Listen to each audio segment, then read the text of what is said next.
right, welcome back to another episode of the RocaNews Show. I am one of your hosts, Billy Carney. High energy, Billy. Got a lot of energy out of you today. I'm Max Frost, one of the other hosts, and behind the camera we got Rob. I'm Rob. Rob's here, and Tui, the other typical host here, is still in Virginia. We hope he makes it back safe. We wish him well. So what are we talking about today, Billy? We are talking about housing prices and zoning, two most epic topics ever. Right? Yeah, big time.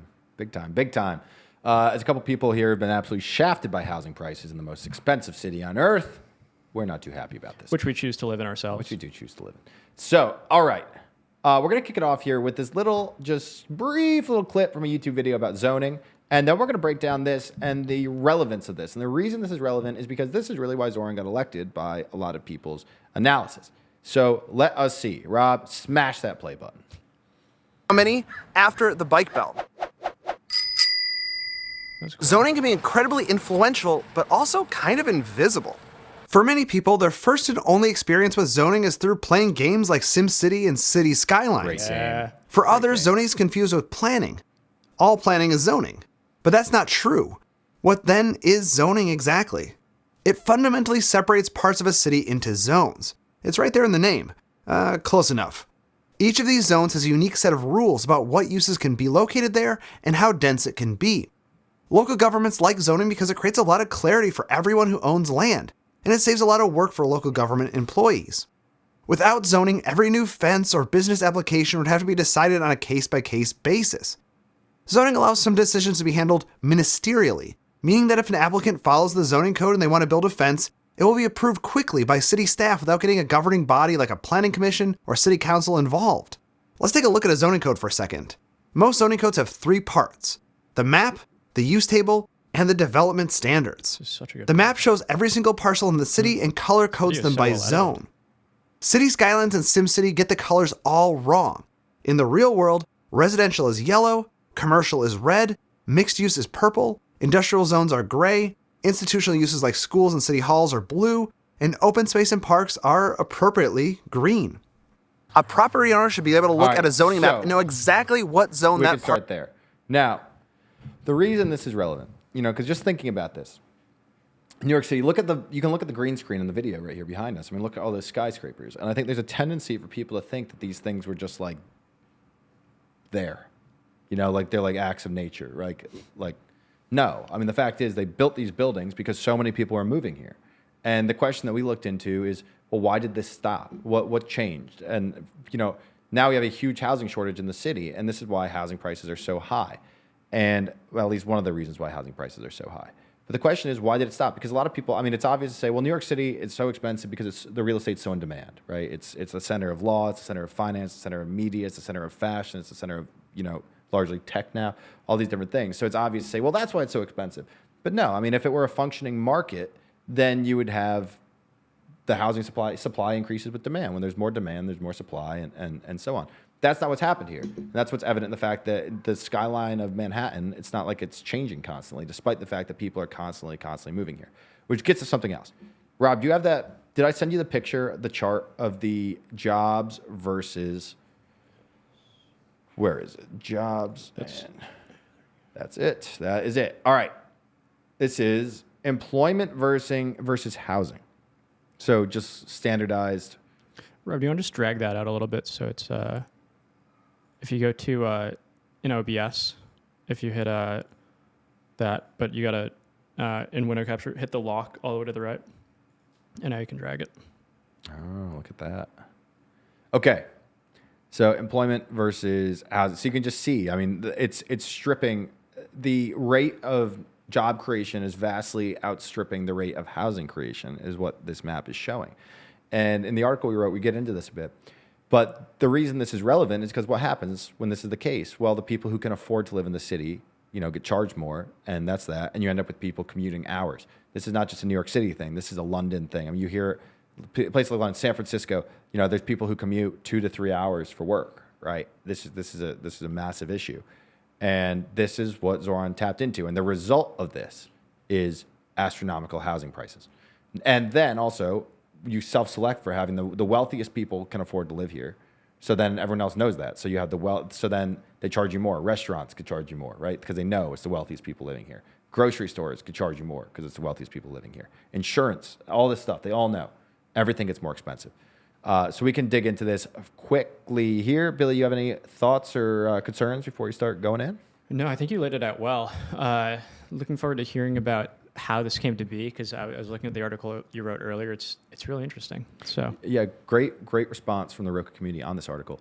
Rob, would you mind flipping up the article just so I don't screw up any of the stats here as I walk through it? Okay, so for context, right now, average studio is 436 square feet, and it costs $3,300 a month. Average one-bed apartment, $4,031 a month, 590 square feet, and an average two-bed, $5,473 a month for 794 square feet. And I think 794 square feet, I mean, when I had a studio in Washington, D.C., I think it was about 550. That was for a studio. So, I mean, a two-bed in New York is probably the same size as a small one-bed in most other cities, I would guess. that is insane. And then Those numbers are light work for a guy like me, though.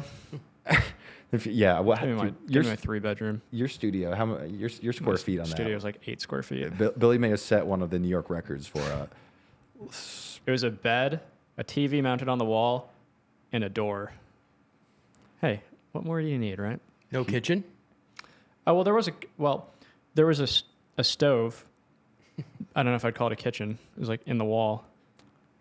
But Billy made do. That's what we talk about. That's discipline, minimalism. We need more people like Billy around here. Exactly. And that's why I didn't cook food. It's not because I don't know how or because I'm bad at it. It's because I had a small kitchen. So just to put this stuff in context. So 2 beds. Let's just say now again, like I know very few people who live alone with the 2-bed, but let's just say, you live with your spouse, talking on the other episode about kids and childcare, the cost of childcare, right? And an issue, people can't afford to have families. So let's just take the aspirational person who wants to, live in an apartment with, 2 kids and a spouse, right? So what you really need is minimum 2, probably 3-bedroom apartment. And that would mean 1 room for the parents, a room for each of the kids, no office, no guest room, nothing. So what you would need to make that, let's just keep this in mind to put this in context. 3-bedroom apartment, average New York City, $7,000 a month. That's across the whole city. If you look in Manhattan, if you look in desirable neighborhoods, it's going to be vastly more than that. So $7,000. Now let's take the rule of thumb. You shouldn't spend more than a third of your income on rent. So let's just do the math quickly, back of the envelope. $84,000 a year. $84,000 a year would just be going to rent. Let's triple it for a third. You would need to be making over $250,000 household income to afford, just to have it so you have 3 beds, as in each of your kids gets a bedroom and you and your spouse get a bedroom. You need $250K a year. And that's bare. And then when you think about the taxes and everything, so that is the issue here. And this is what has to be understood to understand how Zohran got elected. I mean, this is why, I think a lot of people are just like, forget it. Like the system doesn't work. And it does beg the question, who does the system work for? Right. Like this is not representative. The average person in New York, and even now, I think there's a conception that's like a lot of like really like wealthy people who live in New York and whatever. Dude, there are so many people who live in these places and they do it. They can't even afford to do it on their own. It's so common to meet people who it's their parents or like it's just like a trope. Like you're a 22-year-old living in the West Village. It's like they're not paying that rent. They can't. Yeah. No one can. So the question is who this works for, and the people it works for are the property owners. We're going to dig into this. Scroll down slightly here, Rob. And I guess just before we leave that topic, I think one thing people bring up is like, if you can't afford to live there, don't move there. What do you make of that? Now, I guess the counter to that is that like people who have lived here for a long time get pushed out by people who can't afford to move, gentrifying it, moving in. Just to throw out that devil's advocate there. But what do you make of that? I mean, obviously, I would say that the reason it's so expensive is because what we're about to get into here. Like, it's not like it's meant to be this expensive. It's not like New York City was meant to be some exclusive, insanely expensive place. Keep in mind, 100 years ago, whenever anyone got off the boat in America, the immigrants coming here, they'd settle in New York, right? It wasn't because they were rich. It was because New York had housing and jobs. Now we have jobs, but we don't have housing. And whose fault is that? It's not because people were like, I'm done building in New York City. I don't want to do this. No, it's because the government wouldn't let them do it. And then the property owners then lobbied the government to keep it this way. So we're going to dig into this. So Rob, scroll down a little bit more. So we played that clip before about zoning. What you may not know is that the first zoning law, comprehensive city zoning law in America, was from this city, 1916. And the reason was because people complained that the new towers, the new skyscrapers that were going up were blocking out the sun. So what did the city do? They limited building heights and they dictated how much of a lot could be built on. Essentially, they set a limit to density, construction density in the city. So that's why if you look at the Empire State Building, look right behind us. I'll tilt my head. You see it, Empire State Building right there? The reason it narrows in at the top is because they had rules saying it had to do that to let the sun come by. So, and again, there's reasons. I'm not saying that all this stuff is bad. I mean, you wouldn't live in a place with no sunlight, right? If the entirety of Manhattan was just lines of 100-story buildings, you would have housing, but who would really want to live here? It wouldn't be nice. So, but anyways, next thing you got to know: 1961 floor area ratio overhaul. So this is essentially a formula that dictates the dimensions of a building. The upshot of what this law did when they passed this housing reform was essentially capped the residential capacity of the city at the level of the 1960s. So they zoned all these areas and they said this will forever be low-rise housing. It doesn't matter if the population grows. It doesn't matter what's going to happen in the future. This area will always have housing of a certain height. That's how you end up with areas now. The most desirable areas in the city are not the ones with the skyscrapers. It's the safe Central Park South, I would say, and whatever. It's areas like Soho. It's areas like Tribeca. It's areas like West Village or Williamsburg. And part of the reason it's so desirable is because they have been kept this way. So on the one hand, it's nice. You have these beautiful neighborhoods. On the other hand, it's like, well, who decided that? People decided it back in the 60s. Right. And then they doubled down on this because in the 70s and 80s, the population declined of New York. New York went into a very dark period, essentially went bankrupt. And the city became, rather than concerned about growth, it became concerned about protecting what it had. So they put in another layer of zoning. And that was intended to protect the way the neighborhoods looked and felt. So again, they doubled down on this, capping the building heights across the city. So what you ended up with is in the 90s, the 2000s, the city starts coming back, the population starts really exploding, but you can't build. And this is when the housing prices went through the roof. Now, and for the 90s, you had a lot of violence, you had all that stuff in New York, but also it was really cheap. And that's why the city started to come back, right? Because you had all these artists coming. I mean, Lower East Side of Manhattan was like a mecca for arts and culture and, Basquiat, Warhol, everyone knows of like all these different people who are here. But that's because it was so cheap, right? And just like that, it started coming back. People come in, they raise the rent, and that's that. Huh. So a lot of different things going on here.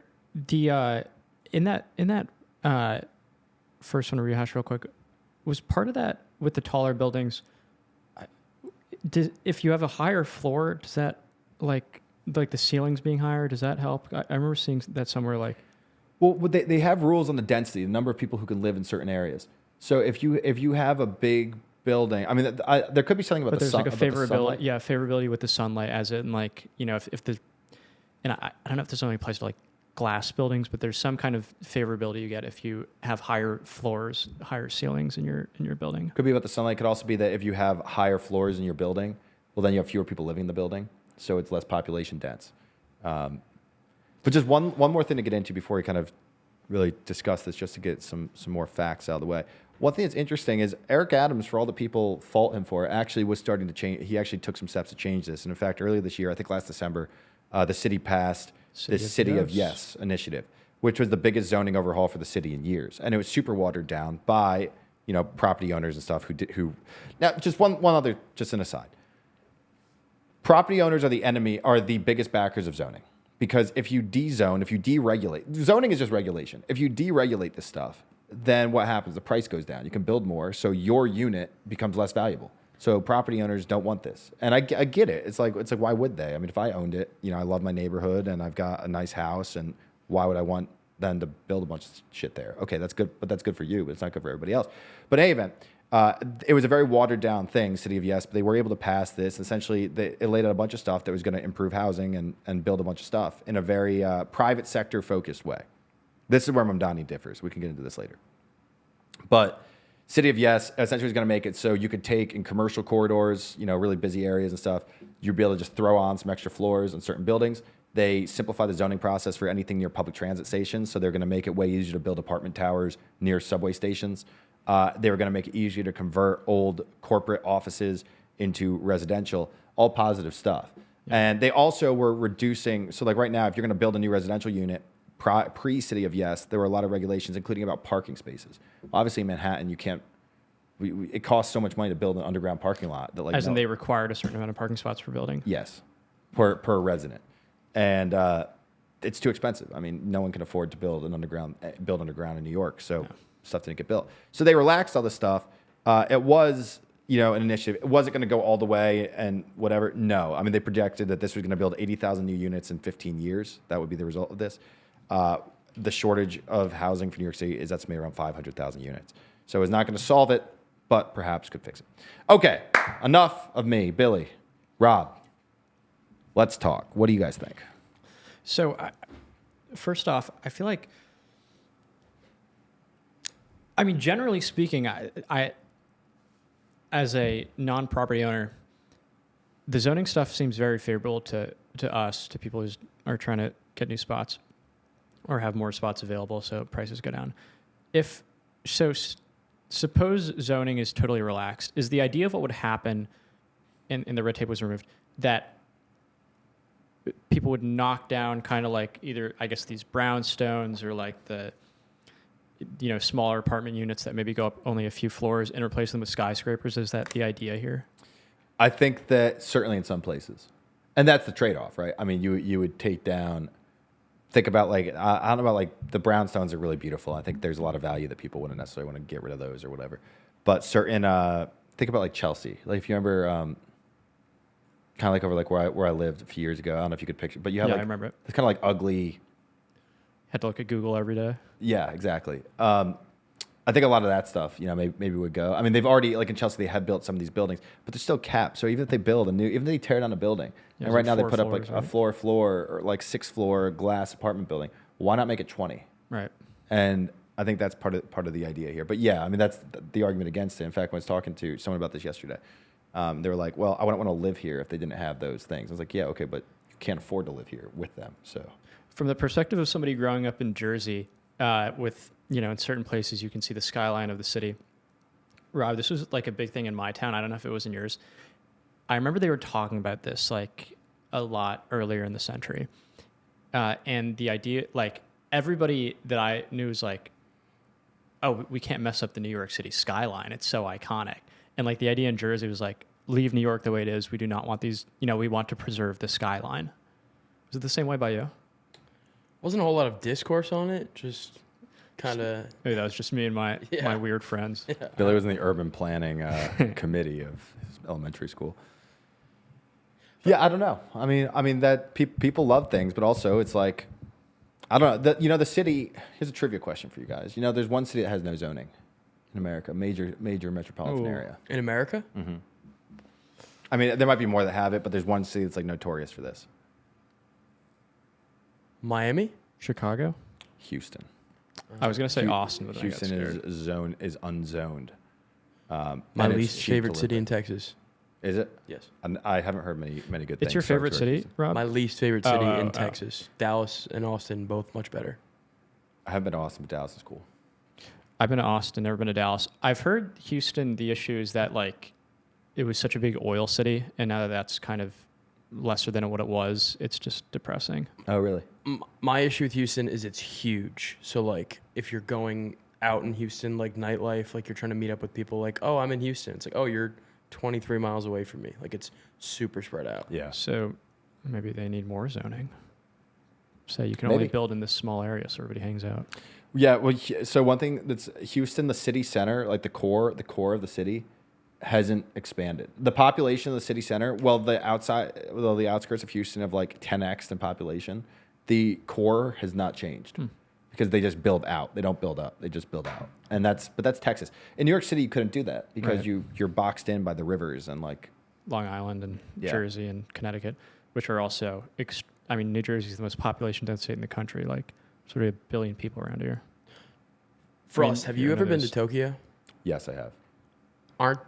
Isn't that kind of what you describe as just like wall-to-wall skyscrapers? Tokyo is one of the most incredible places to see, period. I mean, it makes New York City look like, nothing. I mean, it just goes. And I mean, what's the population of the Tokyo metro area? I think it's like 35 million. You know, it's like the population of New York City 35 metro million? area. Yeah, look it up. 41 million. 41 million people. Goodness gracious. And the thing that's crazy there is like you'll pop out some like random subway stop and it just like looks like Times Square everywhere. Not Times Square, but like financial district. Just like I mean, yeah. Well, maybe with the lights and stuff, right? It's some places, but I more just meant the volume of skyscrapers is like. Is that Tokyo? Yeah. Is that New York?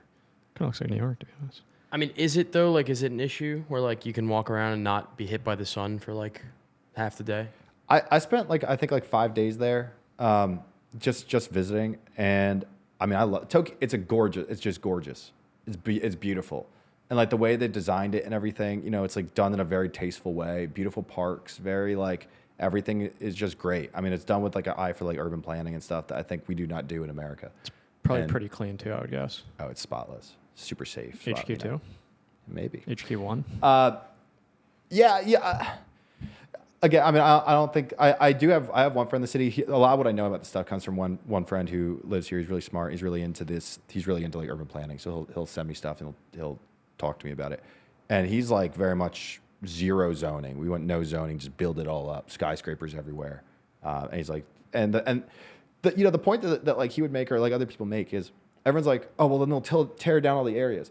Well, but the developers have their own incentive of like they want to make sure the city is like, I'm not saying they're going to do always the right thing, right?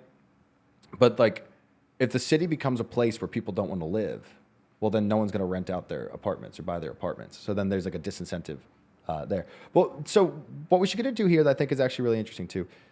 So everything I just said would be the kind of like, I would say this is all coming from a capitalist perspective, which is to say that incentives will lead the developers to build, and when the developers build, the supply will go up and the rents will go down or whatever. Zohran doesn't buy into this. And this is the democratic socialist idea. The democratic socialist idea is not that so what I just said, it's all about this private investment. Private investment will build this. Put in the incentives, let the people build, and you'll get more housing. Zohran rejects that. The DSA rejects this stuff. What they say is they want to, the quote that Zohran had somewhere, it was I think it was on his platform. He used the word unleash the public sector. So you always hear about this stuff about, unleashing the private sector. He wants to unleash the public sector. So housing buy-in for New York. Let's see what he says. Color. Flip over to that on the screen here, Rob. So the people, dude, I like the colors on there. It's like Roca. UVA colors. Okay. Yeah, maybe if you're blind. Unleash the public sector to build housing. So this is the thing. This takes a lot of money. This is something we could have talked about in the other episode too. So typically, building housing, it's like, what they'll do is the government will incentivize people by saying, if you make 20% affordable housing, then we'll give you tax breaks and this and that, or maybe some subsidies. What Zohran wants to do is say, forget that. We're going to have the government just finance this. And the way you finance it is through municipal bonds and debt. And right now, I mean, you're talking billions and billions of dollars. He wants to build 200,000 units, have the government build it. Constructing 200,000 units over the next 10 years. Any 100% affordable development gets fast-tracked. And so it is. But here's the thing. Like, this is a very different idea. This is saying the government is not going to incentivize the private sector to build it. The government's going to build it themselves. It's a very different thing.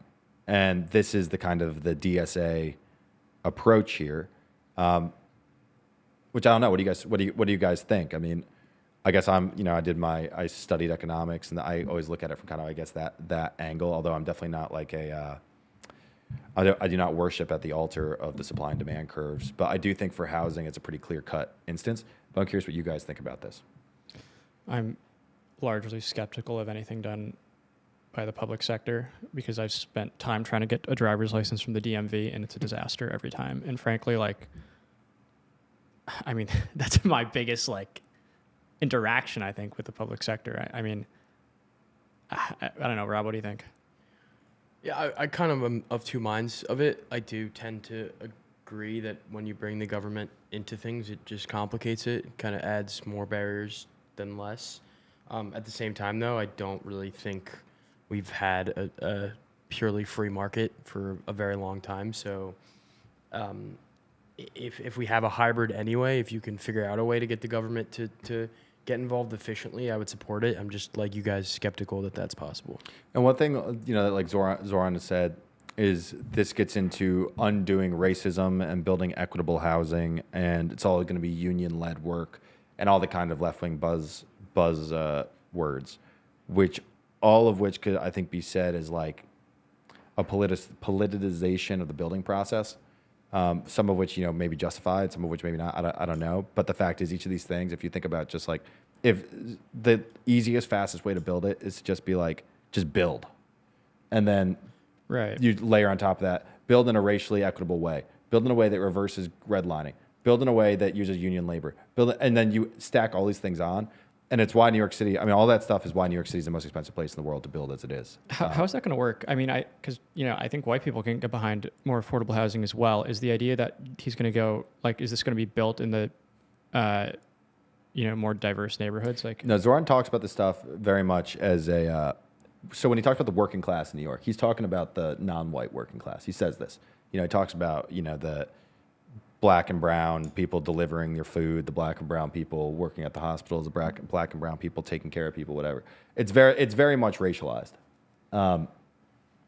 And realistically, there aren't a ton of, I think if you look at like the percentage of New Yorkers who are making, say, below like, I don't know, 30 grand, 40 grand, I would guess it's overwhelmingly non-white. And I think that's who this stuff is for.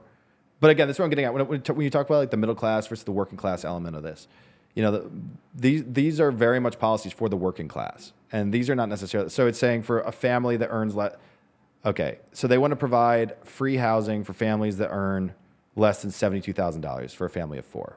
So that's very much, that's not the middle class. Like the middle class, is in New York City has to earn more than that. What is it free, or like what does 100% affordable mean? Free. Okay. Yeah. So what's he say? Recommit to public housing. Federal, state, and city disinvestment have left NYCHA tenants with crumbling buildings and uncertain futures. Invest in our public sector work. Now, something else to consider here, and the issue. This is something that I've taken away from my experiences traveling around the country. I haven't spent any time in New York City's public housing. But, in other cities definitely have, making videos. And the issue perennially that comes up, there's two. It's neglect. The government doesn't put the money in to maintain them. And number 2 is safety. And people don't want to live there because it's not safe. And they become hubs for drug dealing. And it's, not until the police get involved that stuff kind of changes. It seems like all that stuff might kind of go out the window here. Like it's going to be about the Department of Public Safety, like we talked about in the other episode. And Zohran is not a firm believer in the police, despite what he might say now. He makes that clear through everything else. So essentially what Zohran is saying is we're going to pump money into NYCHA, which runs the housing projects here. We're going to staff all this stuff up. We're going to put a ton of money into construction, into maintaining them, into all this and that. But the question also is, if you build all this stuff, well, what happens when the city inevitably runs out of money? Or when you get someone who is not big on spending money on this kind of stuff? It's going to just deteriorate. And I think this is part of the issue too, with some of this stuff, government-led building. But that being said, I don't know. Maybe it can work. And what you're saying by that is, you mean like we build this stuff up, it takes 5 years to be built. By the time that rolls around, there's a less progressive mayor around, and that mayor does not want to pay for the upkeep of these buildings. Is that idea? Or there's just a recession, the city has less money. Like the financial crisis, the city lost a ton of money. Like it's, especially here, it's so contingent on the financial industry, now the tech industry, real estate. Frost, would a ban on foreign investors owning New York real estate, particularly like sovereign wealth funds, would that not be more impactful than this policy, in your opinion? It's a good question. I don't know enough about sovereign wealth funds, but I do think if you just said to own real estate here, you have to be an American. I don't know what I don't know what the economic impacts would be, but I certainly think from a political perspective that would be popular. And why can't we own housing? Right. We can't, but China can. Yeah. Just to play a little DA, devil's advocate here. Say you ban foreign ownership. So, like, in terms of the high rises, or not high rises, in terms of like the places I've lived, most have been instances where it's like a company that owns it. Now, I would assume like somebody from China could come in or rather start a company, put up the money for it, put in an American CEO who just runs it. So that's one way of doing it. The other way, people parking money here, like the people, I think there's some very rich, like people from Saudi Arabia who bought units in the massive new high-rise on Billionaires Row. Like on Billionaires Row, which is, as you can imagine, the wealthiest street in New York, there are units that are like $100 million to buy, and it's these massive skyscrapers. And most units are empty year-round because people just park money in them and leave them and don't even, hardly even come and visit. I mean, if we ban that, that's not going to affect any of us at all, right? That wouldn't. I think that's more of an extreme though. Let's just say I don't know the numbers on this. Rob, see if you can find the share of real estate owned by foreigners in New York City. See if you can find that. Let's just like as a hypothetical though. I mean, yeah, you have like the Saudi oligarchs or like whatever, but let's say you're going to buy, a 2-bed house, a 2-bed apartment in the Upper West Side, and you want a quaint neighborhood or whatever, and then you're about to put in a bid, and then someone comes in and just say, they're Italian and they're a rich Italian businessman. They come in, they buy the place cash right in front of you. Like that's allowed, and I don't really understand why that should be allowed. Okay, so what? That's not. Okay. I'm still looking. I saw one little stat at the top there that said it was around 10%. 10%. Or what did that say? 7%. Well, that's New York State as a whole. No, that's for all the U.S. residential market. Well, I mean, even if it's close to that would be a big difference. 10% boost in the housing market. I mean, that would be enormous. But again, all this stuff you run into the issue of whenever you decrease the demand, then it's bad for the real estate prices, and then you have a very powerful lobby against that in the form of property owners. I mean, we're going to need some kind of hit there, though, right? It's like a little bit of shock therapy here because it's so out of control. I don't think a little twisting the knob here and there is going to fix it. So what do they say here? NYC residents bought only 77% of homes sold in the first half of 2020. Yeah, this may actually be a better thing than like the foreign issue. A lot of people here, they buy apartments and they just leave them, and they come in here and they stay. They stay periodically and like whatever. So basically, super wealthy people who want like a second or third home in New York City. Yeah, and I'd say even more than that. And then it becomes just a financial asset, right? It's right. Rather than having someone actually use it productively. Dude, here's something interesting. I read this today, reading about the situation in France. I don't know if you guys have followed this at all. France can't get a government, and they can't pass a budget. And it's very different from our situation with the shutdown, but it's kind of similar too. But the proposal that the far left is not only are they in France, they're not just calling. The issue in France is this: France is essentially super heavily indebted. I think the debt to GDP ratio is like 113%, and because of this, the interest rates are going up on French debt. That being said, no one can agree on what to do about this. So essentially the center wants to kind of cut spending and kind of raise taxes. The left wants to increase spending, increase taxes, and the right kind of wants to cut everything. And no one group can get a majority to pass the budget here. The center is considering a proposal. So the left's big thing there is they want a wealth tax. I think it's 2% on wealth over 100 million euros, I think is what they called for. 10 million, I can't remember. Macron's group is considering, like the centrist group there, is considering a proposal that would be a wealth tax on non-productive assets. And they say, like, the example would be art. How do you guys feel about that? Because, like, it's one thing, I think the critique, there's two main critiques against a wealth tax. One, you shouldn't penalize people for investing in stuff. And whatever. If I go out and I invest in a company and I get stock in the company, why would you penalize me for doing that? You want that. Two is people can just move, right? And if you do that, whereas if you're investing in art or like fine champagne or like a dinosaur tusk, like why should that not be taxed? What do you got? I don't know. I just thought it was interesting because the wealth tax thing, I would never fly in the U.S. because, we're so big on investing in assets. But if you're investing in something like that, it makes me think of like when Mr. Beast does those giveaways. A lot of times he will offer people either like if he offers them an expensive car, he'll be like, or I will sell the car and I'll give you the proceeds.